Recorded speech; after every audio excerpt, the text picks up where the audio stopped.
বর্তমান জেনারেশনের একটা সমস্যা আছে, সেটা হলো এরা সবাই রিলেশনশিপের জন্য পাগল। এরা বলে তাদের নাকি সত্যিকারের প্রেম হয়ে গেছে। এই পৃথিবীতে প্রেম ভালোবাসা বলে কিছু হয় না, আর যদি সেটা হয় তবে আজকাল যা কিছু হচ্ছে এটা কেবলমাত্র অ্যাট্রাকশন। অ্যাট্রাকশন ন্যাচারাল একটা জিনিস। আপনি ছেলে হলে মেয়ের প্রতি হবে, আর মেয়ে হলে ছেলের প্রতি হবে। আর এই অ্যাট্রাকশনকে আমরা না বুঝে ভালোবাসা নাম দিয়ে দিই। সত্যি বলতে কি, কেউ যদি আপনাকে বলে সে আপনাকে সত্যিই ভালোবাসে, সে কথা মিথ্যা কথা বলে, আপনি নিজেই সেটা পরীক্ষা করে দেখুন। আমার শরীর অসুস্থ, আমি আর বেশি দিন বাঁচবো না। এ কি কথা বলছো তুমি? দেখবেন কিছুদিন পরে সে আপনাকে কোনো না কোনো অজুহাতে ছেড়ে চলে যাবে। কিন্তু একই কথা আপনি আপনার বাবা মাকে বলে দেখুন। যদি প্রয়োজন হয় তারা আপনার জন্য নিজেদের বিক্রি করে দিবে। আর এটাই হচ্ছে রিয়েল লাভ।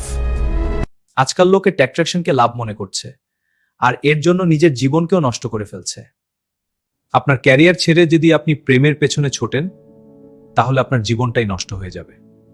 আপনি যে সম্পর্ক তৈরি করেন স্কুল, কলেজ কিংবা কোচিং এ, এসব কখনোই পার্মানেন্ট কিছু না। অধিকাংশ প্রেমের বিয়ের পরিণতি ভালো কিছু হয় না। দুদিন পরে যদি আপনার লাইফ পার্টনার আপনাকে ছেড়ে চলে যায়, আপনি কাউকে কিছু বলতেও পারবেন না, কারণ পছন্দ তো আপনি করেছিলেন। তাই যদি ভালোবাসতেই হয় তবে আপনার বইকে ভালোবাসুন, আপনার কাজকে ভালোবাসুন।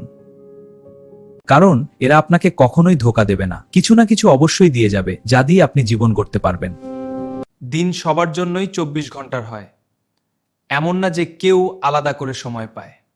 কিন্তু এই 24 ঘন্টায় কেউ ভালোবেসে পতি হতে চায়, আবার কেউ পরিশ্রম করে কোটিপতি হতে চায়। এখন আপনিই ভেবে দেখুন আপনি কি হতে চান। কিছু বছর পর যখন আপনি লোকজনের মুখোমুখি হবেন, তখন তারা এটা জিজ্ঞেস করবে না যে আপনার কয়টা গার্লফ্রেন্ড বা বয়ফ্রেন্ড ছিল। তারা বরং এটাই জিজ্ঞেস করবে যে আপনি এখন কি করেন, চাকুরি না ব্যবসা। তখন আপনি কি উত্তর দিবেন? এটাই পৃথিবীর নিয়ম। লোক কখনোই আপনার অবস্থা জিজ্ঞেস করবে না, তারা আপনার আর্থিক অবস্থা জিজ্ঞেস করবে।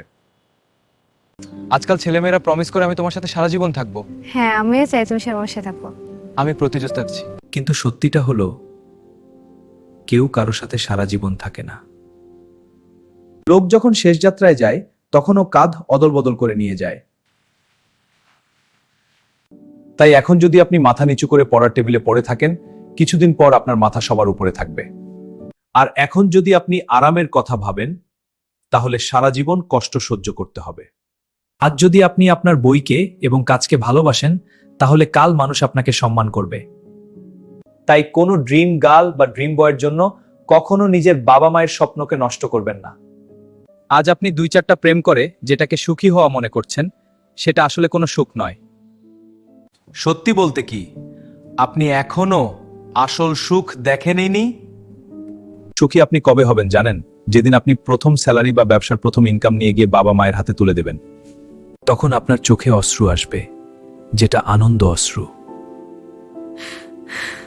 তখন আপনি ফিল করবেন যে এই বাবা মায়ের আঙুল ধরে আমি হাঁটতে শিখেছি। সেই বাবা মায়ের হাতেই আমি আমার প্রথম ইনকাম তুলে দিয়েছি। আমরা খুব গর্বী বাবা। হ্যাঁ, তুই আমাদের গর্ব। ধন্যবাদ মা বাবা। আর ঠিক তখনই আপনি সত্যিকারের সুখটা ফিল করবেন।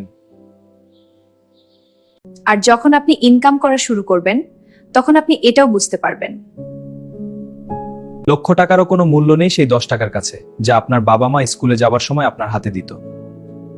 একটু ভালোভাবে বাবা মায়ের চোখের দিকে তাকিয়ে দেখুন, ওটাই হলো সেই আয়না যেখানে সন্তান কখনো বৃদ্ধ হয় না।